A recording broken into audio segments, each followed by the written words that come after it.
নমস্কার বন্ধুরা, আজ চলে এসেছি আমাদের কোলাঘাট রূপনারায়ণ নদীতে।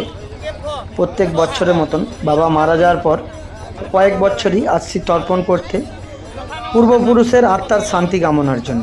তো দেখতে পাচ্ছেন এখানে কোলাঘাট গৌরাঙ্গ ঘাটে বহু মানুষ যারা পূর্বপুরুষের আত্মার শান্তি কামনার জন্য এই ভোর থেকে একদম কোলাঘাট গৌরাঙ্গ ঘাট কিংবা আমাদের কোলাঘাট হাওয়াঘর কিংবা কালী মন্দিরের কাছে প্রত্যেকটি ঘাটেই কিন্তু কোলাঘাট রূপনারায়ণ নদীর তীরে বেশ কিছু কিছু জায়গায় আমরা দেখতে পাচ্ছি বহু মানুষ তর্পণ করছে।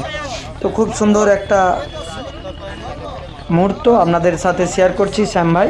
তো আমি এসেছিলাম আমার বাবা আত্মার শান্তি কামনা কিংবা আমাদের পূর্বপুরুষের শান্তি কামনার জন্য। এই মহালয়ের ভোরে প্রত্যেক বছর মানুষ তর্পণ করে।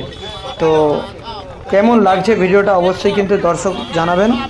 আর কারা কারা আজকে আমাদের এই কোলাঘাট তর্পণ অনুষ্ঠানে করতে এসেছিলেন আপনারা অবশ্যই যদি ভিডিওটা দেখে থাকেন জানিও, ভালো লাগবে আমাদেরও যে আমাদের আরও অনেক মানুষ এসেছে।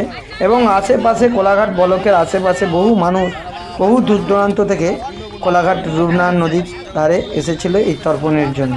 প্রায় আজ সারাদিন দুপুর পর্যন্তই চলবে এই তর্পণ, যেটা এখানে আমি ঠাকুর মহাশয়ের সাথে উপরে এসে কথা বললাম, জানতে পারলাম প্রায় সারাদিন চলবে এই তর্পণ। তো আমার কাজ সম্পূর্ণ হলো। সবাই ভালো থাকুন।